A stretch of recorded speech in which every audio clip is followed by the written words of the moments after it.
आईला म्हटलं आज काहीतरी मस्त छान चमचमीत खाण्याचं मन करतंय, चायनीज ऑर्डर कर ना.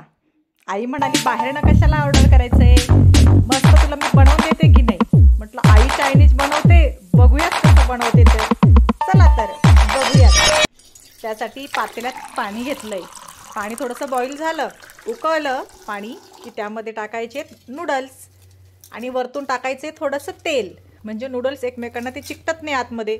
आणि खूप ते गाळ होईपर्यंत शिजू नाही द्यायचे, थोडंसं शिजेपर्यंत ते छान उकळू द्यायचं. हे बघा मस्तपैकी उकळले, थोडंसं टाकलं आहे तेल आणि छानपैकी ते मस्त मिक्स करायचं आहे.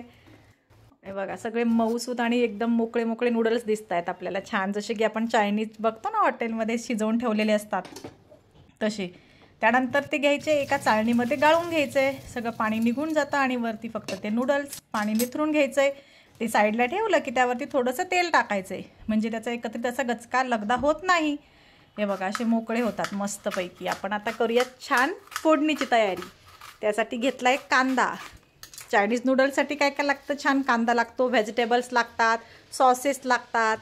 त्यासाठी पहिले आपण घेतला एक कांदा कट करून. कांदा कट केल्यावर असा मस्त मोकळा करायचा आहे. त्यानंतर आपण शिमला मिरची घेतली आहे, गाजर घेतलं आहे. त्यामध्ये तुम्ही कांद्याची पात देखील अजून ॲड करू शकतात.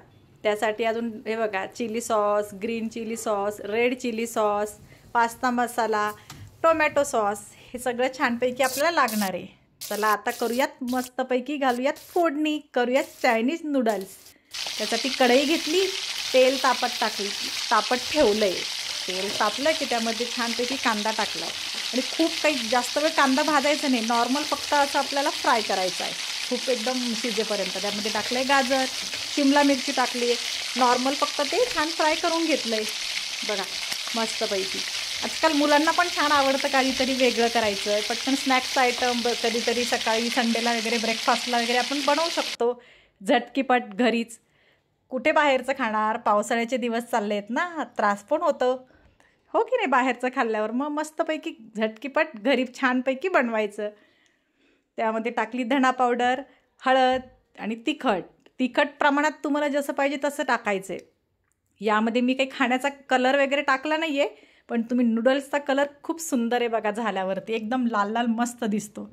त्यावरती टाकले या मसाल्यांवरती फ्राय केलेले आपण नूडल्स. नंतर टाकलेत सगळे sauces, red chilli sauce, green chilli sauce, tomato sauce आणि छानपैकी पास्ता मसाल्याची पुडी टाकली आहे. पास्ता मसाला तुम्ही जर टाकला नसेल ना तर तुम्ही एकदा ट्राय करून बघा, खूप सुंदर आणि चवदार टेस्ट येते. मुलं पण छान आवडीने खातात, खूप स्पायसी वगैरे पण लागत नाही आणि कलर पण त्यांना एकदम मस्त येतो नूडल्सला. वरतून चवीपुरतं घालायचं छान मीठ. हे बघा आणि मस्तपैकी करायचे एकत्रित मिक्स. कधी एकदा बघतोय, आ हा हा, आपले नूडल्स रेडी आहेत बघा, मोकळे आणि छान मस्त चमचमीत आणि एकदम हॉटेलसारखे, चवीला पण एकदम सुंदर नूडल्स तयार आहे. तुम्ही पण नक्की ट्राय करून बघा मित्रांनो, आणि आवडल्यास लाईक शेअर सबस्क्राईब करायला विसरू नका. फक्त व्हिडिओज बघतात, सबस्क्राईबचं बटन दाबायला काय होतं की हो, मला पण मोटिवेशन मिळतं नवीन नवीन छान छान व्हिडिओज बनवायला. लाईक शेअर सबस्क्राईब करा, तुम्ही पण बघा, ट्राय करा, कसे झाले कमेंटमध्ये सांगा. लाईक शेअर सबस्क्राईब करा, पुन्हा एकदा सांगते. चलो बाय बाय, टेक केअर.